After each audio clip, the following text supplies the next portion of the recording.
अब मैं आपको समझाऊंगा structure of AB type crystalline salt.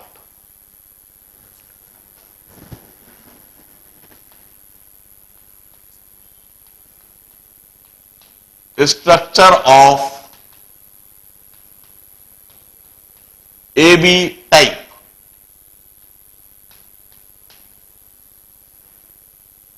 Crystalline salt.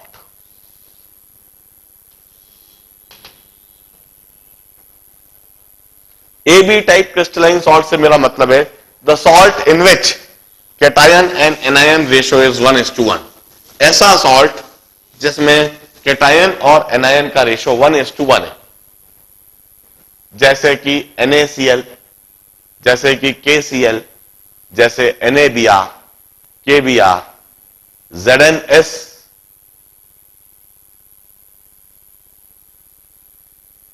या फिर caesium chloride CaCl, lithium chloride LiCl, all this are CuS, copper sulfide, all this salt are termed as AB type crystalline salt.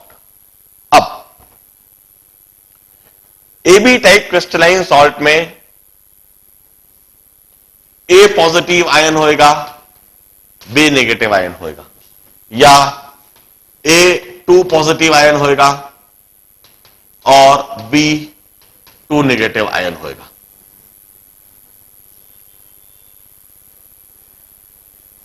इस case में यह दोनों जो ion है ये identical तो हो नहीं सकते, कोई एक आयन इनमें से बड़ा होगा और कोई एक आयन इनमें से छोटा होगा।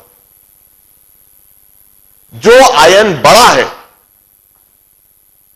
उसे आप फुटबॉल की जगह पर रखा हुआ देखिए, उसका स्ट्रक्चर इमेजिन कीजिए, और जो आयन छोटा है उसे आप बैलून की जगह पर रखा हुआ देखिए, उसे वॉइड में रखा हुआ देखिए। और इस तरीके से इन दोनों आयन के रेडियस के द्वारा हम स्ट्रक्चर ऑफ क्रिस्टलाइन सॉल्ट समझ जाएंगे। इफ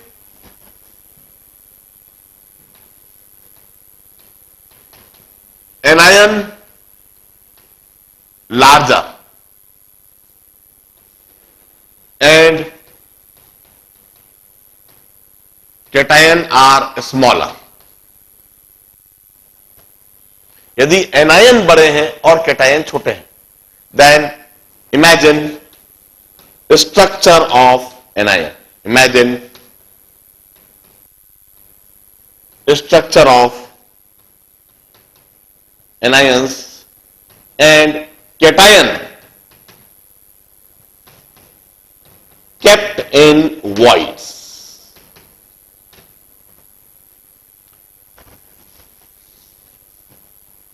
यदि एनायन बड़े हैं और कैटायन छोटे हैं, then imagine structure of anion, football की जगह पर आप एनायन को इमेजिन कीजिए, and cation kept in voids, मतलब कैटायन को बैलून की जगह पर इमेजिन कीजिए, and calculate,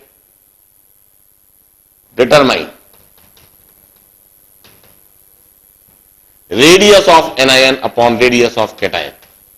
This ratio, smaller radius upon larger radius determine कीजिए, यह रेडियस रेशियो डिटरमाइन कीजिए which is less than 1,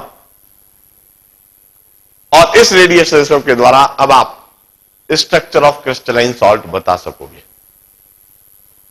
and vice versa, if cation are smaller and or cation are larger,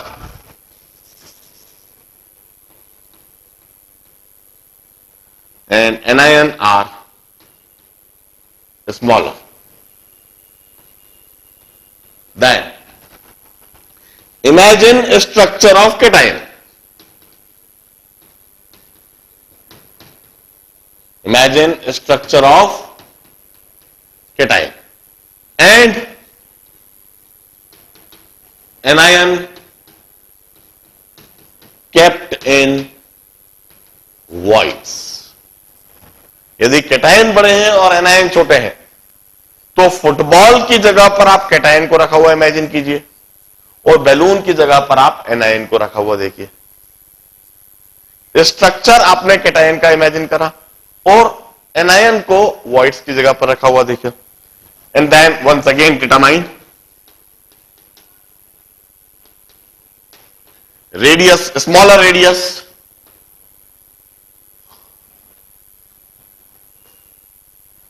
smaller radius upon larger radius. इधर उल्टा लिख दिया मैंने, सही करो इसको। Smaller radius upon larger radius which would be less than 1। हम radius of smaller ion upon radius of larger ion determine करते हैं, वहां रेशो डिटरमाइन करते हैं जो कि लेस देन 1 है, और उस रेशो को देखकर हम स्ट्रक्चर ऑफ क्रिस्टलाइन सॉल्ट बता सकते हैं। कैसे बताएंगे मैं वहां लिख देता हूं, अभी बड़ा डिटेल में, बड़ा एलाबोरेट में समझाना है। सबसे पहले वह चीज लिख देता हूं जिसको रटना जरूरी है, फिर उस चीज को समझाऊंगा। मैं यह दोनों नोट को साफ कर रहा हूं क्योंकि यह चीज मैं लिखा रहने देना चाहता हूं।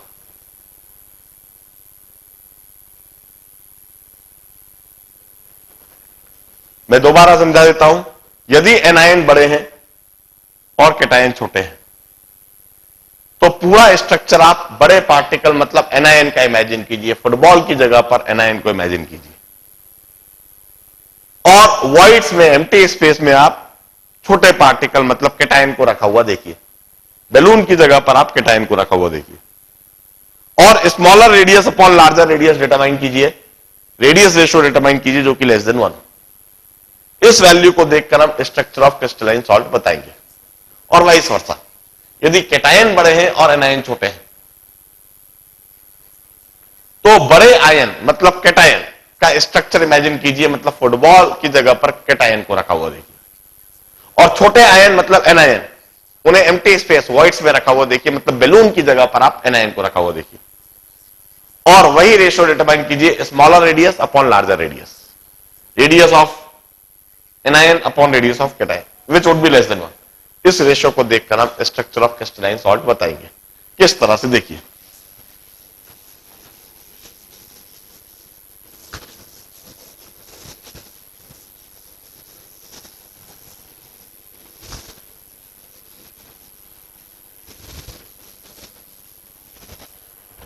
मैं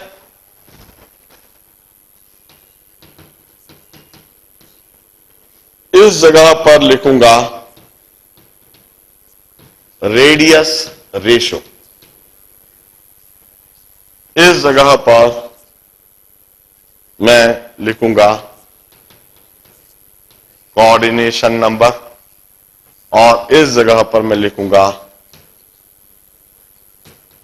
ज्योमेट्री, और इस जगह मैं लिखूंगा it's type salt.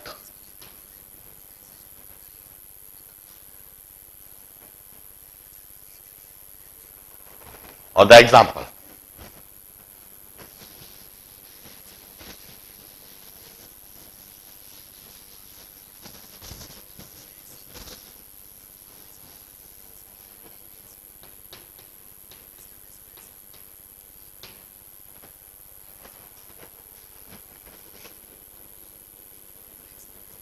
This is structure of crystalline salt.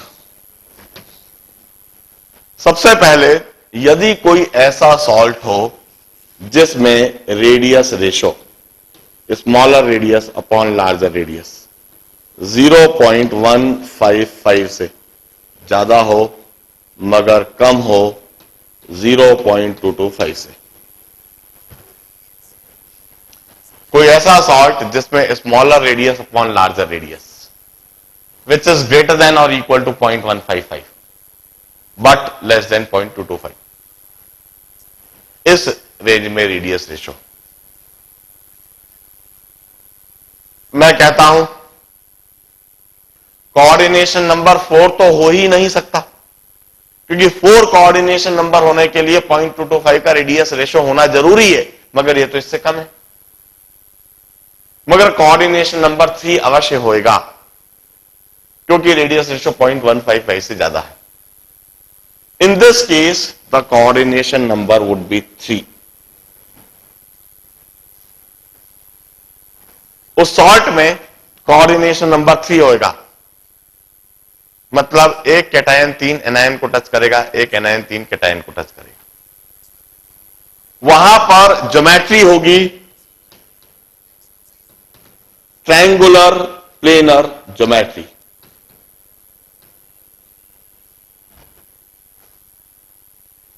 उस सॉल्ट में ज्योमेट्री ट्रायंगुलर प्लेनर ज्योमेट्री होगी। And the type salt of this category is lithium chloride. The type salt of this category is lithium chloride. Lithium chloride में lithium ion काफी छोटा है, chloride ion काफी बड़ा है। Radius of lithium ion upon radius of chloride ion यदि हम calculate करते हैं तो 0.18 आता है। Radius of lithium ion upon radius of chloride ion 0.18 आता है। और यह जो रेडियस रेशो है यह 0.155 से तो ज्यादा है, 0.225 से कम है। 0.155 से ज्यादा है, 0.225 से कम। इस वजह से वहां कोऑर्डिनेशन नंबर 3 है। एक लिथियम आयन 3 क्लोराइड आयन को टच करता है और एक क्लोराइड आयन 3 लिथियम आयन को टच करता है। ट्रायंगुलर प्लेनर ज्योमेट्री बनती है, and it's because radius ratio lie in this range.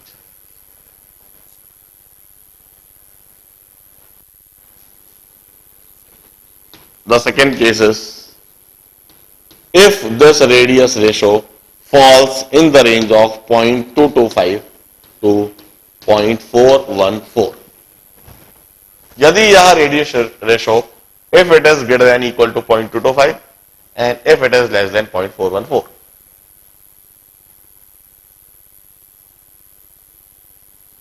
.225 से के बराबर या उससे अधिक हो, 0.414 से कम। 0.414 से चूंकि कम है इसलिए कोऑर्डिनेशन नंबर 6 हो ही नहीं सकता, मगर कोऑर्डिनेशन नंबर 4 होना जरूरी है क्योंकि 0.225 से ज्यादा है, 4 पार्टिकल से तो टच करेगा। Coordination number is 4। ऐसा सॉल्ट टेट्राहाइड्रल ज्योमेट्री में एग्जिस्ट करेगा।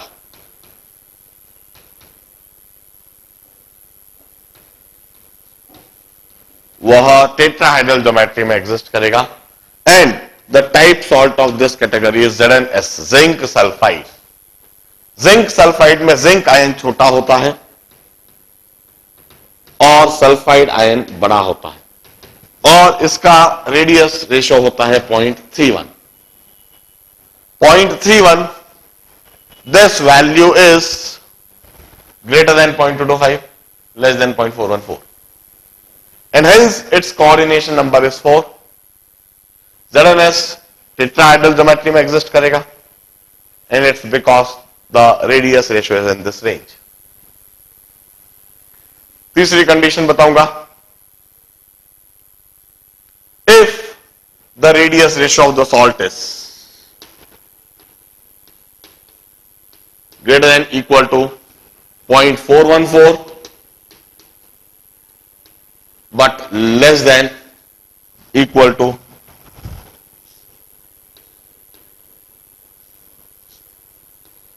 0.732, this value। यह सारे रेडियस रेशियो की वैल्यूज को रखना जरूरी है।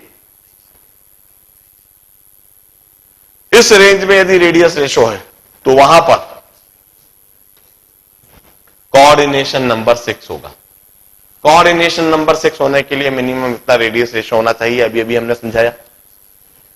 और वह सॉल्ट ओक्टाहाइड्रल ज्योमेट्री में एग्जिस्ट करेगा। The type salt of this category is NaCl। Radius of sodium ion छोटा होता है, क्लोराइड आयन बड़ा होता है। Radius of sodium ion upon radius of chloride ion, it's in the range of 0.53, क्योंकि 0.414 से ज्यादा है मगर 0.732 से कम है, इसलिए इसका कोऑर्डिनेशन नंबर 6 होता है। ऑक्टाहेड्रल ज्योमेट्री मतलब एक एक सोडियम आयन 6 क्लोराइड आयन से टच करता है और एक एक क्लोराइड आयन भी 6 सोडियम आयन से टच करता है। ऑक्टाहेड्रल ज्योमेट्री में होता है। Type salt of this category is NaCl। The fourth case is if the radius ratio is greater than 0.732 but less than 1. In that case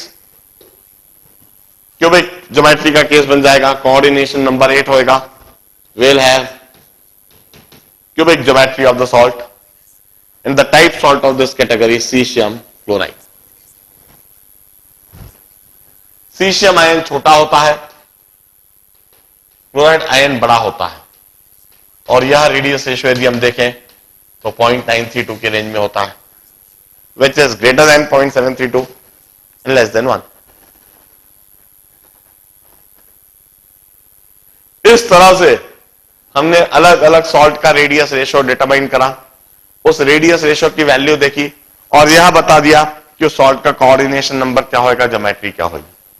यदि किसी salt के केस में रेडियस रेशियो 1 से ज्यादा आ जाए तो, यदि किसी सॉल्ट के केस में रेडियस रेशियो 1 से ज्यादा आ जाए तो इसका मतलब है आपने रेडियस रेशियो गलत निकाला है। आपको smaller radius upon larger radius करना था और आपने कर दिया है larger radius upon smaller radius, इसलिए वो 1 से ज्यादा आ गया है। रेडियस रेशियो 1 से कम आना चाहिए, मतलब आपको smaller radius upon larger radius करना है, हमेशा वो 1 से कम ही आएगा। 0 और 1 के बीच में ही रहेगा।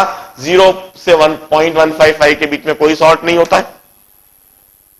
0.155 से 0.225 के रेंज में आपको सॉल्ट मिलेंगे, या इस रेंज में मिलेंगे या इस रेंज में मिलेंगे। इस रेडियस रेशियो को देखकर आप यह देखकर कि वो किस रेंज में लाई कर रहे हैं, आप सॉल्ट का कोऑर्डिनेशन नंबर बता दोगे, सॉल्ट की ज्योमेट्री बता दोगे। और उस सॉल्ट का एग्जैक्ट स्ट्रक्चर देखने और समझने के लिए मैं इन चारों सॉल्ट का अगले आर्टिकल में, इन चारों सॉल्ट का मैं डिटेल में स्ट्रक्चर ड्रॉ कर करके बताऊंगा। किस तरह से लिथियम क्लोराइड दिखता है, किस तरह से ZnH दिखता है, किस तरह से NaCl दिखता है और किस तरह से CaCl दिखता है। यह चारों सॉल्ट के स्ट्रक्चर मैं अगले लेक्चर में समझाऊंगा। ढेर सारे प्रॉब्लम्स इस तरह से आते हैं, a salt which is NaCl like, और फिर उसमें आगे कुछ डिस्क्राइब करते हैं। तो उस प्रॉब्लम को सॉल्व करने के लिए सबसे पहले NaCl का स्ट्रक्चर रिकॉल करना पड़ता है और फिर जो भी कुछ दिया हुआ है वो करना पड़ता है।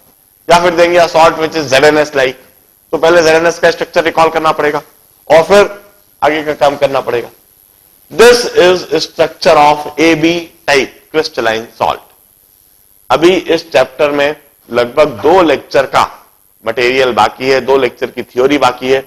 ऑल्दो आज के दिन मैंने इतना सफिशिएंट थ्योरी करा दी है कि अब आप स्टडी पैकेज को करना स्टार्ट कर सकते हो।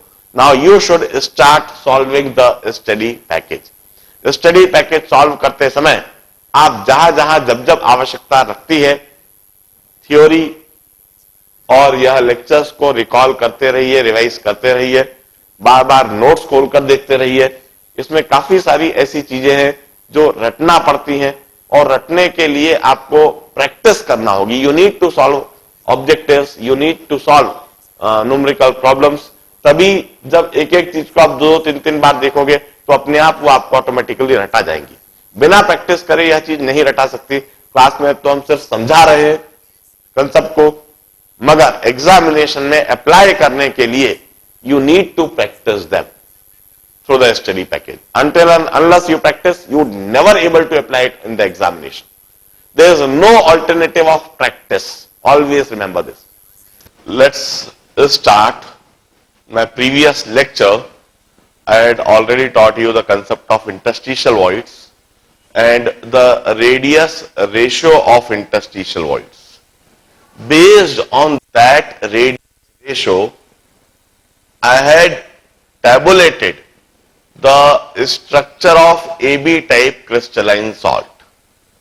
Depending on the range of radius ratio, हमने चार तरह के सॉल्ट कैटेगराइज करे थे, ट्रायंगुलर प्लेनर ज्योमेट्री वाले, टेट्राहेड्रल, ऑक्टाहेड्रल और क्यूबिक। आज मैं सबसे पहले वही चीज स्टार्ट करूंगा, structure of AB type crystalline salt. Structure of AB type crystalline salt.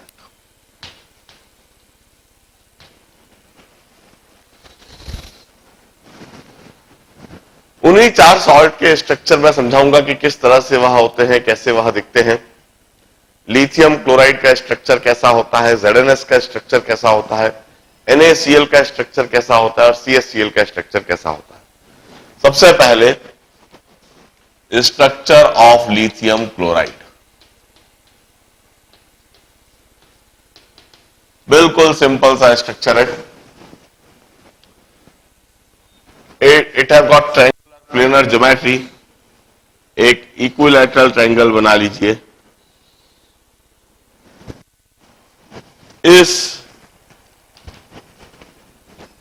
Equilateral triangle के तीनों वर्टाइसेस पर 3 लिथियम आयन है और इसके सेंट्रॉइड पर एक क्लोराइड आयन, या उल्टा बोल लो, डॉट्स को यदि आप क्लोराइड कहोगे तो क्रॉस लिथियम हो जाएगा। This is the structure of LiCl। Here dots are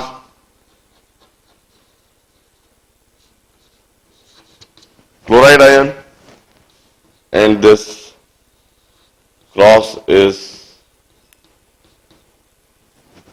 lithium ion.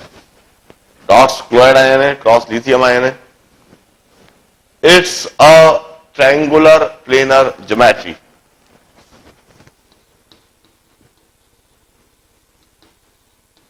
यह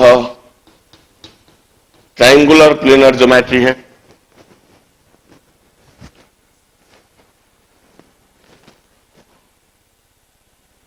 Radius of lithium ion upon radius of chloride ion. It's 0.18। जहां कहीं पर भी यह radius ratio small r by capital R 0.155 से 0.225 के से कम होता है, वहां यह रेशो ही होता है, वहां यह स्ट्रक्चर ही होता है, triangular planar structure. In this case coordination number is 3। एक लिथियम 3 क्लोराइड को टच कर रहा है और एक क्लोराइड भी 3 लिथियम आयन को टच कर रहा है। This is structure of lithium chloride. AB type crystalline salt means जिसमें एनायन और कैटायन का रेशो 1:1 होगा। अगला स्ट्रक्चर समझाऊंगा, स्ट्रक्चर ऑफ ZnS।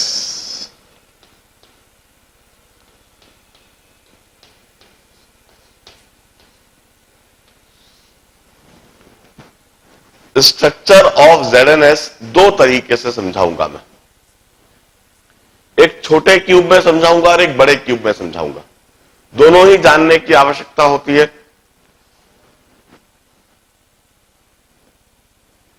कई बार प्रॉब्लम करने के लिए छोटा यूनिट सेल, छोटा क्यूब भी काम कर जाता है, तो कई बार प्रॉब्लम सॉल्व करने के लिए हमें बड़ा क्यूब देखना पड़ता है। एक छोटा क्यूब बना ले पहले।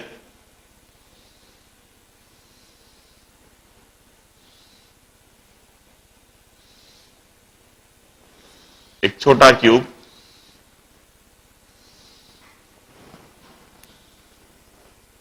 और इसमें टेट्राहाइड्रल ज्योमेट्री में सल्फाइड आयन को रखना है।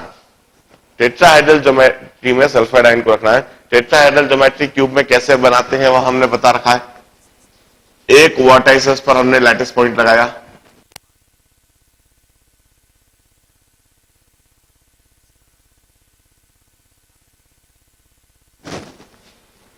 एक वर्टाइसिस पर एक सल्फाइड आयन, इस वर्टाइसिस पर तीन प्लेन आकर मिल रहे हैं, उनके डायगोनली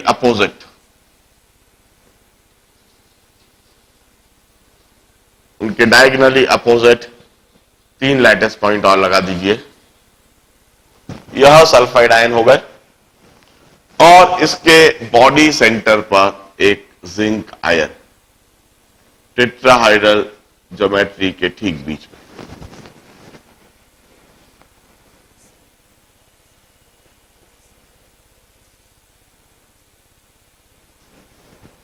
कई बार तो प्रॉब्लम इसी ज्योमेट्री को देखकर हो जाता है, सल्फाइड आयन टेट्राहाइड्रल ज्योमेट्री में और जिंक आयन टेट्राहाइड्रल वॉइड में। कई बार प्रॉब्लम इसी ज्योमेट्री को देखकर हो जाता है और कई बार इस ज्योमेट्री से प्रॉब्लम करने में थोड़ी तकलीफ आएगी, विजुअलाइजेशन में थोड़ी तकलीफ आएगी। ऐसी कंडीशन में हम एक बड़ा इसका व्यू, एक बड़ा स्ट्रक्चर देख लेते हैं, एक बड़ा यूनिट सेल देख लेते हैं, उससे हर तरह के प्रॉब्लम हो जाते हैं। हम बड़ा क्यूब बनाएंगे ऑलमोस्ट डबल एज लेंथ का और उसके एफसीसी में सल्फाइड आयन को रख देंगे। इस तरीके से एक क्यूब बना लीजिए।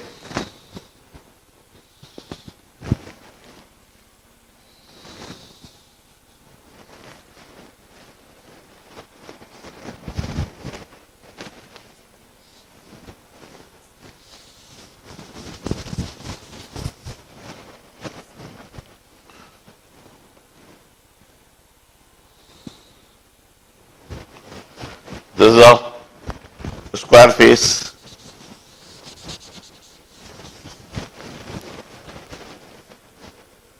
हमको एफसीसी में सल्फाइड आयन को रखना है, फेस सेंटर्ड क्यूबिक।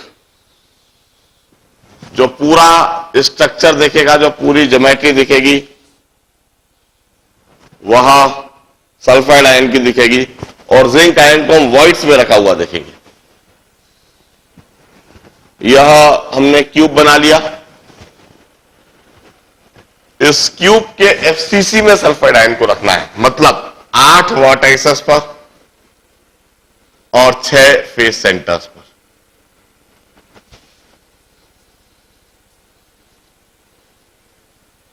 आठ तो वर्टाइसेस पर लगा दिए,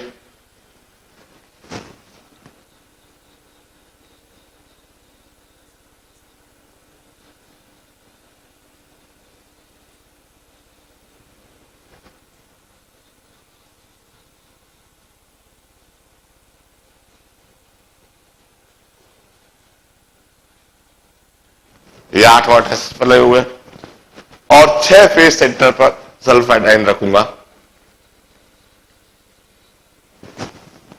इस तरह से ऊपर और नीचे वाले 2 फेस के सेंटर, दाएं और बाएं 2 फेस सेंटर और पिछला फेस का सेंटर और अगला फेस का सेंटर। इस तरह से हमने फेस सेंटर्स पर एफसीसी में। अब मैं लिखता भी आता हूं, this dots are sulphide ion in FCC. अब जिंक आयन में रखूंगा, क्रॉस बना दूंगा जो कि जिंक आयन को रिप्रेजेंट करेंगे। They should be kept in alternate tetrahedral voids. Zinc ion must be placed in alternate tetrahedral void at alternate tetrahedral voids. Alternate tetrahedral मतलब इस एफसीसी में 8 टेट्राहेड्रल होती है। इस एफसीसी को हम 8a/2 एज लेंथ के क्यूब में डिवाइड कर सकते हैं।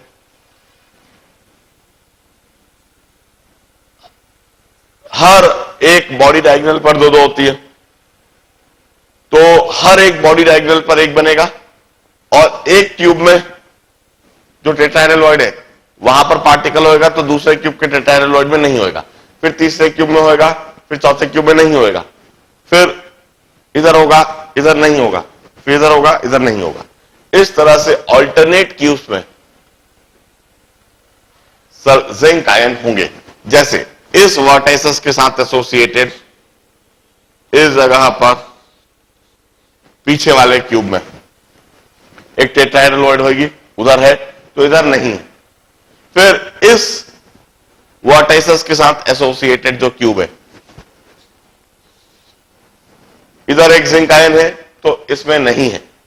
फिर इस वर्टाइसिस के साथ एसोसिएटेड एक क्यूब होएगा a/2 लेंथ का, उसमें है तो इसमें नहीं है, फिर इसमें है और इसमें नहीं है। In short, one on each body diagonal, one zinc ion on each body diagonal.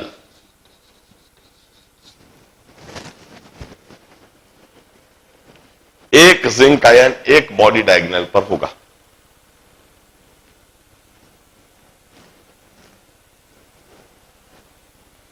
This is the structure of ZNS.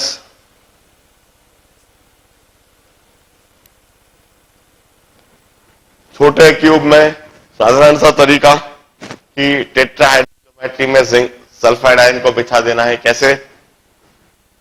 एक वर्टाइसिस पर एक डॉट लगाया तो इस वर्टाइसिस पर 3 प्लेन आकर मिल रहे हैं, उन तीनों प्लेन के डायगोनली अपोजिट, ऊपर वाला प्लेन, पीछे वाला प्लेन, साइड वाला प्लेन। इस तरह से यह टेट्राहेड्रल ज्योमेट्री सल्फाइड आयन की बन गई। इसके बॉडी सेंटर पर जिंक आयन, तो टेट्राहेड्रल होल में जिंक आयन। हमने ऑलरेडी देख रखा है कि इस तरह के क्यूब, इस तरह की ज्योमेट्री एफसीसी में 8 होती है। कैसे 8 होती है? यदि हम इसको a/2 एज लेंथ के 8 क्यूब में डिवाइड कर दें तो हमें 8 क्यूब में इस तरह की ज्योमेट्री दिखने लगेगी। मतलब 8 टेट्राहेड्रल ज्योमेट्री इस तरह की इधर है। हम ऑल्टरनेट वॉइड में, ऑल्टरनेट टेट्राहेड्रल वॉइड में जिंक आयन लगा रहे हैं। हर एक वर्टाइसिस के साथ एसोसिएटेड एक टेट्राहेड्रल वॉइड है, हर एक वर्टाइसिस के साथ एसोसिएटेड एक टेट्राहेड्रल वॉइड है। इस वर्टाइसिस के साथ में लगाया, इधर नहीं लगाया, फिर इधर लगाया, फिर इधर नहीं लगाया, फिर इधर लगाया, इधर नहीं लगाया, फिर इधर लगाया, इधर नहीं लगाया। इस तरह से कुल मिला के इस ज्योमेट्री में 4 तो सल्फाइड आयन होंगे। एफसीसी में 4 पार्टिकल होते हैं, एफसीसी में 4 पार्टिकल होते हैं, इसलिए 4 सल्फाइड आयन होंगे और 4 ही वहां पर जिंक आयन भी है 4 टेट्राहेड्रल वॉइड में। ऑल्टरनेट 4 टेट्राहेड्रल वॉइड में 4 जिंक आयन। इस तरीके से यह स्ट्रक्चर ऑफ जिंक सल्फाइड है। हम जानते हैं radius of zinc ion upon radius of sulphide ion, यह 0.32 के रेंज में होता है। और इस तरह की ज्योमेट्री हर उस सॉल्ट में होगी जहां रेडियस रेशो 0.225 से 0.414 के रेंज में होता है।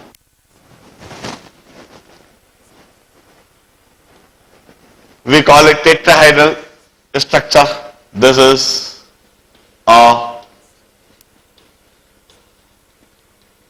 tetrahedral geometry or tetrahedral structure.